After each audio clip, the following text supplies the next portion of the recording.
All right. Good morning, everyone. Welcome to the Arizona Wildfire and Incident Management Academy. Today is day 14th. Today we have 547 students, 27 classes, and 91 instructors. Our objectives are the same. And first up is weather. Valerie. Thank you. Good morning, everyone. Yeah. Well, today's your last day of having some nice weather because tomorrow is definitely going to be much wetter and cooler. So there are going to be some travel issues as well for those that may be leaving the academy and traveling to different parts of the state or even out of state. So please take a look at the Weather Service forecast. Be apprised of the weather when you start traveling. For today, we're still looking at some nice conditions. Temperatures are going to be in the low 60s. Humidity levels are going to remain elevated. And we are going to have some afternoon breezes that are going to gust up to about 25 miles per hour in the afternoon. Tomorrow, let's start with overnight, first of all. Overnight, tonight, things are going to start getting a little blustery. Temperatures will stay a little bit warmer, but you're going to have the wind to deal with overnight as well as this storm system starts to take hold in the state. Tomorrow morning, there could be some issues as well if the winds abate a little bit, where we might have some lower clouds and maybe a little bit of fog in places, but I doubt that that's going to happen. The showers are going to start coming in rather quickly throughout the day, and the snow levels further north will drop down to around 8,000, 9,000 feet to start with. By tomorrow night, we're looking at snow levels down here around the Prescott area, around 5,000 to 6,000 feet. So please be safe. And if you are out and about tomorrow, which I know a lot of the 190 classes are, they are going to have a little bit of soupy conditions to deal with, so they need their muck boots. Everyone have a safe day and embrace the learning. Thank you.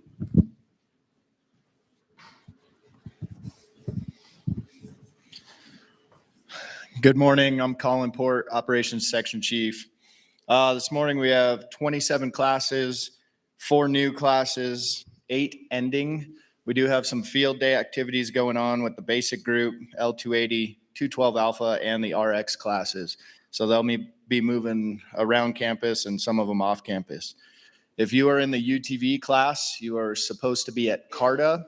If that's you and you're here, please tie in with Dean as soon as possible so we can get you to the right place. And for the Hobble group, we have one change. They should be aware, but the 212 Bravo class is no longer in the AXFAB room or building. They've been moved to 52 Bravo. Thank you and have a good day. Good morning. Jim Stout with safety. How's everybody feeling this morning? Good. All right. Well, that's what we're going to talk about. How do we stay healthy when we're out there on incidents and we're doing things? There's 3 main ways to stay healthy and stay in the job and stay in the game. All right. Hydration, rest, and good hygiene. With that being said, if you'll notice anywhere, all the different areas around the campus and out towards the lunch area, we have hand washing stations. Wash your hands frequently. If you don't have the opportunity to do that, use the hand sanitizers. With you guys washing your hands and taking your part to make sure you're staying healthy, you're keeping the rest of us healthy at the same time. All right? So please use those hand washing stations. This next season is going to be really interesting because they're bringing back all the big dining halls. So let's just stay in the game. Keep working hard. Have a good day.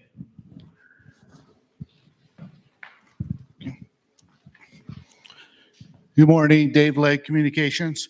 If you're one of the instructors and you guys have a class off campus or even a class outside, check in with Communications and give us an update on what you're doing and kind of your timeline to help practice like it's a real incident. You guys know where we're located in the logistics room. Batteries, need to check out radios, need a clone, or just have a question, come by and see us. Thank you. Have a great day. Hey, good morning, everybody. Mike Martin, Deputy Logistics Section Chief. Instructors and anybody else that's going to be backhauling materials to logistics, please try to get those back early today. We do have some operations happening over at the resort for tribute night tonight, so we're going to be split up and kind of shorthanded. Also, once again, thank you guys for doing your part to keep the campus clean and safe. Everything's looking real good out there. I haven't heard really any complaints about anything from Embry-Riddle. So thank you once again. If you need anything, logistics is in room 104. Thanks. Good morning, Heidi Howard with the PIO shop. Man, you guys really showed up for vendor night. So I hope you had an amazing time. I saw all the winners. Way to go. Tonight is tribute night. So I'm going to cover the details on that, and then I'll cover a couple other little things. We're going to try to get classes out at 4:30. So that gives you about, just about an hour to get ready. So they have lots of faith that you are already looking fly by the end of the day. But classes are going to be trying to get out by 4:30 so that you can get to tribute night at the Prescott Resort. Doors open at 5:30 and then they close at 5:45. And then they're going to be closed until 6:30, but they will reopen. So we're doing the ceremony until 6:30. So try to get in there. It might be a little hectic, so just stay calm, be safe, be kind. What else? There's going to be a cash bar. We're still going to be selling raffle tickets at the event tonight, but all day they're going to be sold down at the vendor area. So go check that out, get your raffle tickets. All the raffles will be drawn this evening, and you do have to be present to win. What else we got? I think that's good. That's good. We're still doing the photo contest. So keep submitting those photos from your 2022 fire season to the pio@azwema.org email address, or you can text it to us at the 480-420-9388 number. I think I covered everything that I need to cover. Thank you. Have a great day. Good morning, Deborah Packard, Human Resource Specialist with the team. So today's HR message covers communication, and I want to communicate my thanks to all of you. I have had no HR incidents, so thanks for remaining respectful and kind to each other. Keep it up. And then I want to talk about jobs, because I do have job boards set up throughout the campus. So take a look at those if you're looking for a job. And I do have copies of those flyers on my table in the vendor area. So if you want to get one to take home with you, stop by and see me. Speaking of the vendor area, they're still there, the vendors. Thank you so much for showing up last night. If you didn't get a chance or you want to stop down and look at their merchandise again, please do. Silent auction items are still at the OWEMA tables, and they'll be there till Thursday. So you have until Thursday at noon to put in your bid. And the 50-50 drawing for Jeff Pachura's memorial is still available in the vendor area, and they're going to draw that tonight. So if you want to get in on the 50-50, stop by and buy some tickets today. Thanks. Good morning. I'm Libby. I'm the director of the Academy. And good morning. I hope you're all having a great day. I'm going to go into mom mode right now. Tonight, I want you to be good, be safe, and have fun. If you're driving, don't. Get an Uber, get a DDD, whatever. And your class is still tomorrow at 8 o'clock. So be there. All right. Okay, next up, we have a special guest. He's the Southwest Regional Fire Director for United States Forest Service, Jake Nuttall. Hey, thank you. So, Jake Nuttall. I'm the Regional Fire Director for Southwestern Region Forest Service, but I also serve as the Southwest Coordinating Group Chair. And so, of course, there's representation from all the agencies and the two states, Arizona and New Mexico, on that. And so, some of the things that I want to say is, so first off, thank you for giving me the opportunity to talk. And then PJ didn't give me any time constraints, so I can talk for at least 30 minutes. Copy, PJ. Some of the things that I think about, especially with the Arizona Wildfire Academy and just all the integration that we have within this community is just fantastic. It is about relationships, it's about partnerships, and it's about how we move an organization forward, not only in the wildland fire response side of things, but also on the prescribed fire efforts. And so it's just awesome to be able to see some of the RX courses that are integrated into the program. And so we as a Southwest Coordinating Group are emphasizing just how important relationships and partnerships truly are right now. I think when you look at each of the classes, when you look at the opportunity to what the student rosters look like, a little over 800 students this year, I heard a little over 500 currently on site. I think it's so important to look at your neighbor, be able to recognize where they come from, and be able to start that relationship and that partnership moving forward. And what that looks like out in the field, whether it is on a prescribed fire, a wildfire, a thinning project, or whatever. A lot of the relationships start here. And the one thing that the academy gives you is an opportunity, an introduction of what incident management teams truly look like. Just this morning, here's a perfect display of what it looks like. So all of you students, all of the cadre members, you may have the opportunity to be able to be integrated up here, be able to show the partnerships and the relationships that have been built through the years. We as a Southwest Coordinating Group, myself as a national or regional fire director for Region 3, find this so important to be able to really start this, because eventually one day somebody in this sitting in these seats in these classes is going to be in my position. It's going to be in John Truitt's position as the Arizona DFFM director.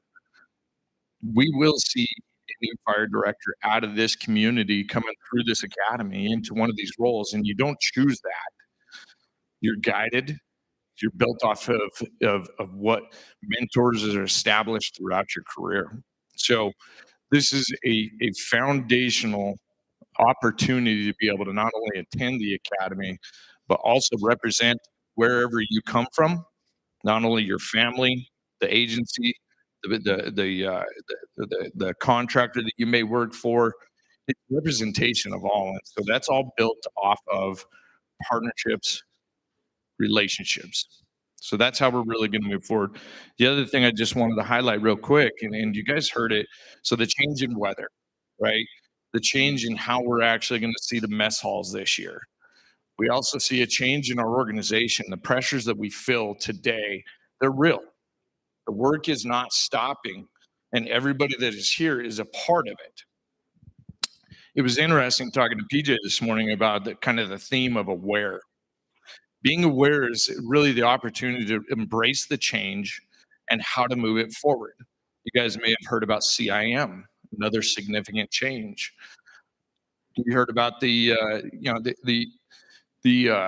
bipartisan infrastructure law, and we're going to do 20 million acres in the West, and then in addition, 30 million acres on top of that that doesn't get talked about a lot from a transition of what we look at in the next 10 years when it comes to hazardous fuels reduction. That's the bipartisan infrastructure law. So you're really talking 20 million acres.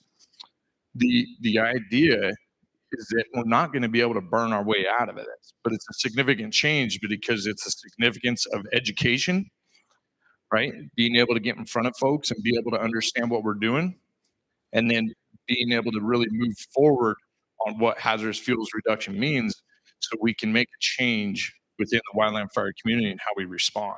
So that aware piece, PJ, thanks for letting me know that, is a significant piece of the academy and the education in order to get that 20 million acres, in order to get to the relationships and partnerships as we move forward. So I got to thank everybody that really facilitates the academy. Me as a regional fire director, this is a big part of our organization because of the partnerships and relationships that you guys all foster. So continue the great work. Thank you to all the students that are attending some of these classes in order to build your future of what you look like and being able to help out what we're trying to do with the wildland fire response. All right, thanks, Jake. My name is PJ Langley, Incident Commander for the Arizona Wildfire Academy. Just want to touch on a couple things. First of all, if you see anyone with an APS logo on today, say hi.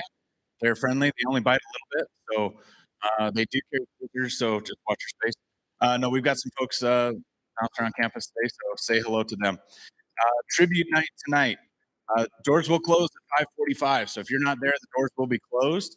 You can watch from the screens outside or from anywhere, but you will not get into the building after 5:45.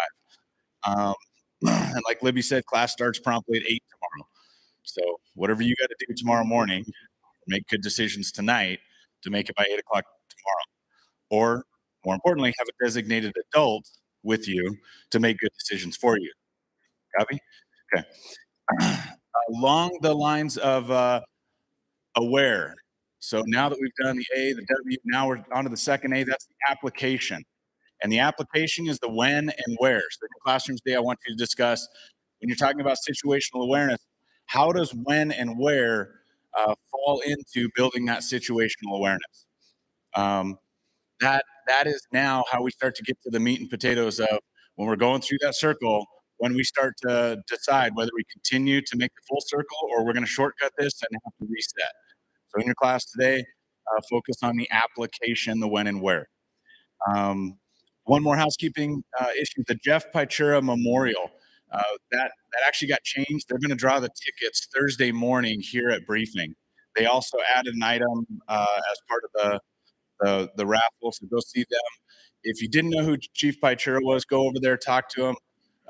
Absolutely upstanding, being a good friend, and I think they're doing some great things down there, and it definitely matches with the model what we're looking for. Last thing, tribute night tonight. If you have not attended in the past, please attend this year. If you have attended in the past, you know what it's like.